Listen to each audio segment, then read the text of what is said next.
કરીએ સુરતમાં એસબીઆઈ બેંકમાં થયેલી લૂંટના કેસમાં ઘટસ્ફોટ। લૂંટ ચલાવ્યા બાદ આરોપીઓ ફિલ્મી ઢબે થયા હતા ફરાર। લૂંટમાં વપરાયેલી 3 બાઇક કીમ નજીક ખેતરમાં મળી આવી છે। 3 બાઇક ખેતરમાં ફેંકી આરોપીઓ થયા હતા ફરાર। 5થી વધુ લૂંટારાઓએ સુનિયોજિત રીતે આ લૂંટનો પ્લાન ઘડ્યો હતો। ફરાર થવા આરોપીઓએ 3 અલગ-અલગ રૂટનો ઉપયોગ કર્યો। પોલીસની નાકાબંધી અને સીસીટીવીથી બચવા માસ્ટર પ્લાન બનાવ્યો હતો। 3 બાઇકમાં લાગેલી નંબર પ્લેટ પણ બોગસ નીકળી। હજુ સુધી એક પણ આરોપી પોલીસના હાથે નથી લાગ્યો। તો સુરતના એસબીઆઈમાં બનેલી આ ચકચારી લૂંટની ઘટના કે જેના સીસીટીવી પણ આપ એક તરફ સ્ક્રીન પર જોઈ રહ્યા છો।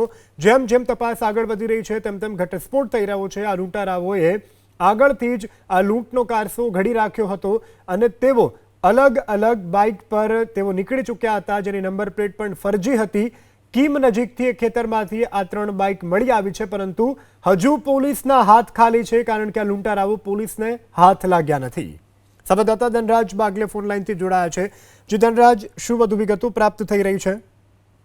બિલકુલ, લૂંટારાઓએ ફિલ્મી ઢબે આ પ્રમાણેની લૂંટ કરી છે, ત્યારે હજી સુધી લૂંટારાઓ છે એ પોલીસ પકડતી બહાર છે। ત્યારે પોલીસ છે અત્યારે હવામાં હવાતિયા મારતી હોય એ પ્રમાણેની તસવીરો સામે આવી રહી છે। 6 દિવસ થઈ ગયા છતાં પણ હજુ એક પણ આરોપી પોલીસ પકડમાં આવ્યો નથી। નેશનલ હાઈવે 8 પરથી કન્યાસી ગામ આવ્યું છે, ત્યાં ઘૂસીને ખેતરમાં 3 બાઇકો ફેંકીને આરોપીઓ છે એ ફરાર થઈ ગયા હતા। ત્યારે પોલીસને ખુલ્લી ચેલેન્જ ફેંકવામાં આવી રહી છે કે પકડી શકો તો પકડી લો। જે પ્રમાણે માહિતી મળી રહી છે, ખેતરના માલિક અને સ્થાનિકોએ પોલીસને જાણ કરી હતી અને આ પ્રમાણે બાઇકો પડી છે, ત્યારે તાત્કાલિક પોલીસ ત્યાં દોડી ગઈ હતી। ત્યારે મુખ્ય માર્ગથી 1.5 કિલોમીટર અંદર બાઇકો છે એ છુપાવીને પોલીસને ગેરમાર્ગે દોરવાનો પ્રયાસ કરાયો છે।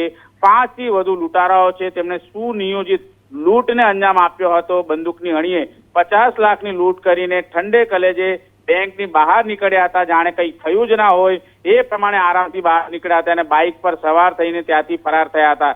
જોકે જાણકારી મળી રહી છે તે મુજબ ફરાર થવા માટે આરોપીઓએ અલગ અલગ શહેરના 3 જેટલા રૂટ છે એનો પસંદ કર્યો હતો। પોલીસે નાકાબંધી અને સીસીટીવી ચેકિંગથી બચવા માટે માસ્ટર માઇન્ડ પ્લાન પણ બનાવવામાં આવ્યો હતો। એ પ્રમાણે જોવા મળી રહ્યું છે હાઈવે નંબર 48 પરથી કન્યાસી ગામ પ્રવેશ કરીને અવાવરું ખેતર છે એ પસંદ કરાયું હતું અને બાઇક મૂકીને અન્ય વાહન અને અજાણ્યા રસ્તાથી ફરાર થયા હોવાની આશંકા છે। ત્યારે 3 બાઇકના ચેસિસ નંબર જે રીતે અત્યારે હાલ સામે આવી રહ્યા છે, ત્યારે તેને છુપાવવાનો પણ પ્રયાસ કરવામાં આવ્યો છે।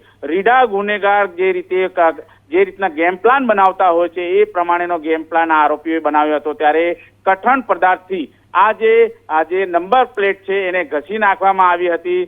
3 બાઇક પર લગાવેલી નંબર પ્લેટ ખોટી અને બોગસ હોવાનું નીકળ્યું છે। ત્યારે અમદાવાદ, વડોદરા અને વલસાડના નંબરનો દુરુપયોગ કરાયો છે। આ નંબરની બાઇકો અત્યારે હયાત છે, રોડ રસ્તા ઉપર ચાલી રહી છે, પરંતુ ડુપ્લિકેટ નંબર બનાવીને આ રીતે બાઇક પર લગાવ્યો। જોકે Surat crime branch, Varachha police સહિત તમામ ટીમો અલગ અલગ દિશાઓમાં અત્યારે હાલ કામકાજ કરી રહી છે અને આરોપીને ઝડપી કરવા માટેની કામગીરી આરંભાઈ છે। જી ધનરાજ, સમગ્ર જાણકારી બદલ આભાર।